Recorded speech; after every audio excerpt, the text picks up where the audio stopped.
Increasing the server timeout in Call of Duty can help improve your gaming experience by reducing disconnections. Follow these steps to adjust the settings effectively. Step 1. Access game settings. Launch Call of Duty and navigate to the main menu. From there, go to the settings option, usually found in the top right corner of the screen. Step 2. Navigate to network settings. Within the settings menu, look for the network or connection tab. This section contains options related to your online gameplay and server connections. Step 3. Adjust timeout settings. Find the option that refers to server timeout or connection timeout. This may be labeled differently depending on the version of the game. Increase the timeout duration to a higher value to allow for longer connection attempts. Step 4. Save changes. After adjusting the timeout settings, ensure you save your changes before exiting the settings menu.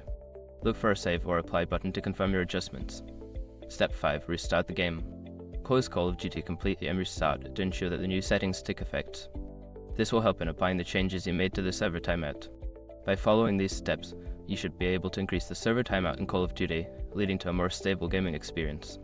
Enjoy your game.